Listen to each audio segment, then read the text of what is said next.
North. Well, it says everything about the AFC North as we look on the Irish NFL show at this division for our off-season preview, that the team that finished bottom was the Bengals at 9-8, still had a winning record, the only division in the NFL to produce 4 winning records. Bengals were the ones who missed out in the playoffs, the other 3 teams advancing. But Brian, you look at where Joe Burrow is at, and he brought new meaning to his nickname Joe Cool during the week as we're recording, when he took to the catwalk in Paris alongside Justin Jefferson, his former college teammate at LSU. He's certainly enjoying his off-season, but it's still not clear whether he's fully healed and ready to go, which is a massive concern for Bengals fans because you don't want to be writing off another season.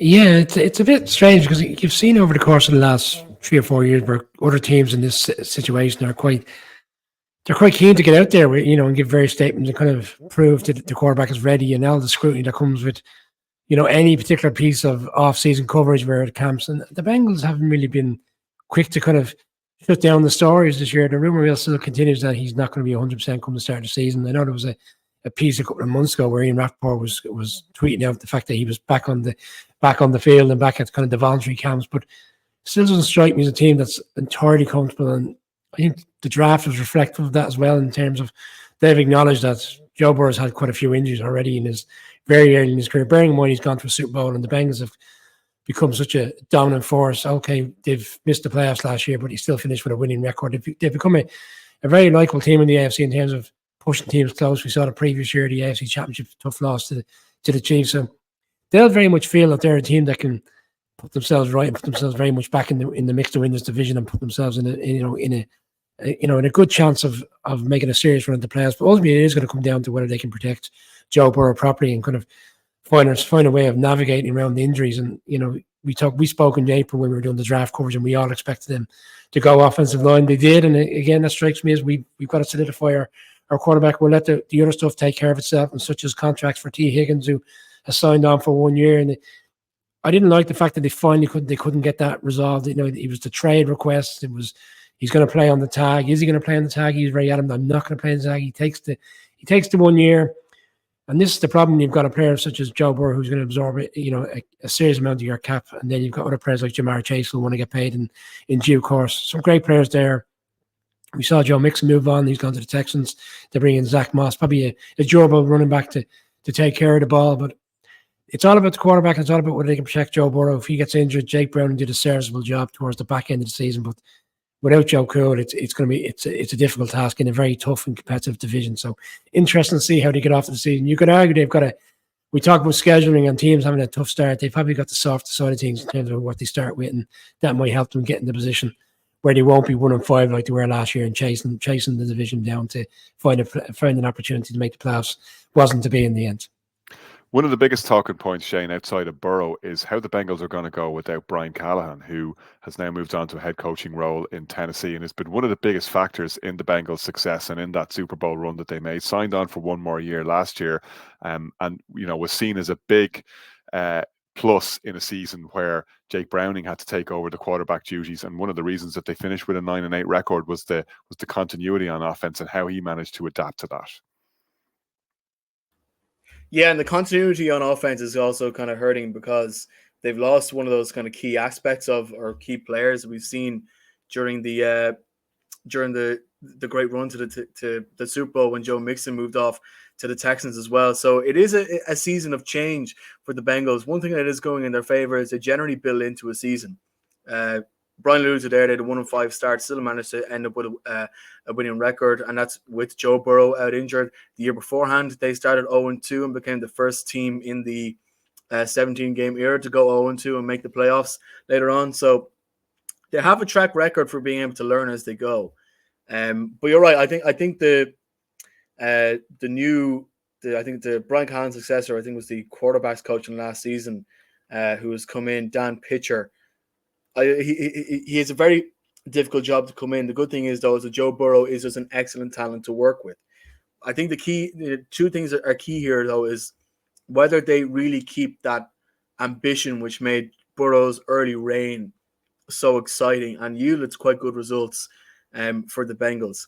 The fact that it didn't really matter if Joe Burrow threw an interception, 2 interceptions, they still managed to find a way because they were so confident in their receiver core, so confident in their aerial attack that even like in the first couple of seasons, Burrow was one of the highest sacked quarterbacks in the leagues and was constantly picked off. Still managed to win the AFC Championship.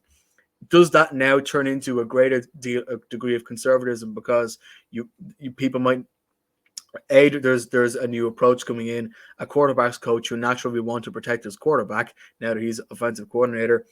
B, whether the injuries to Joe Burrow means that they'll want to stop him, and C, whether there is enough offensive talent beside him to really keep going for it in the way that they have previously. I hope that they do, because I think that's when they get the best results and when Joe Burrow gets the best results. In terms of like when we really know where the season's going to be, week 2 when they go to Arrowhead Stadium to play Kansas City Chiefs, that's when we know what we can expect from the Bengals. That's when we know whether Joe Burrow is fit. That's when we know how their game planning is going and how we know if they're really psyched up to try and go and win this division. I think they will win this division. Now, I said they'd win the Super Bowl last year, and I cursed them then, and I might give them the old Tiger curse now. I think they have a really good chance to build into this, but especially after the cakewalk they're going to have against the Patriots in week 1. But with Joe Burrow coming back, if he stays fit with everybody else, there is a chance that if they have a decent start, they can build into the season to be even stronger again. It is going to be very challenging, though, because there are a lot of moving parts. I just hope they don't become more conservative in their attacking style of play, and they try and use Joe Burrow's aerial attack to the maximum advantage that it has. Doesn't matter if you get picked off, particularly in the first half. Just go for it. No, we talked about the loss of Brian Callahan, but let's talk about some of the additions that the Bengals have made, because they haven't sat still. They invested, as Brian alluded to, in the offensive line, not only taking Amarius Mims in the first round from Georgia, highly rated O-lineman, but also adding Trent Brown on a 1-year deal. Geno Stone they brought in at safety on the defensive side of the ball. They've added a tight end to the mix, Mike Gesicki from the Dolphins, which could be quite an interesting one, and I'd be very interested to see how they deploy him offensively. Zach Moss, who had a good season for the Colts last year, and Von Bell, again, another safety. They're definitely stocking the arsenal and in the secondary parts of the defense there. There's reasons to be hopeful that this roster is stronger yet than it was last year, provided, of course, that you have Joe Burrow where he needs to be. Yeah, no, absolutely. I think they've made some good moves. I mean, I know Shane is talking there about them potentially winning the division. I do think they're the team that will push the Ravens closest. Now, this is all obviously assuming Joe Burrow stays fit. I think one thing that will worry them about Burrow is these injuries have been kind of non-contact injuries, which you'll hope, isn't something that continues. But yeah, some of the players there you've mentioned they brought in, I think Mike Gesicki just gives them another catching option out there. Obviously Jamar Chase and T. Higgins, they brought in Jermaine Burton, who can be a good young player there. Then on defense, they bring in Sheldon Rankins. Obviously, they lose DJ Reader, which could be a big loss, but I think Rankins can come in and do a good job. I think Miles Murphy this year could have a good season. He's a young player who I think has a lot of upside, and I think this year could be a year when maybe he continues to take a step forward. So all in all, I think when you look at this roster, it is a really good roster on both sides of the ball.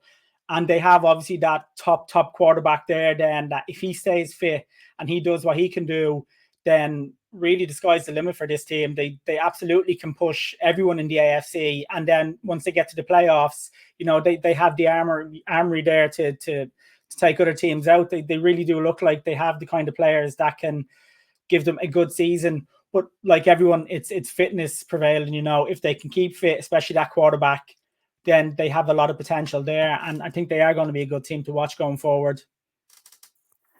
Well, stuff right. That is our Cincinnati Bengals preview, which brings us to the end of our AFC North preview for the 2024-2025 season on the Irish NFL Show in association with our partner QuinnBet.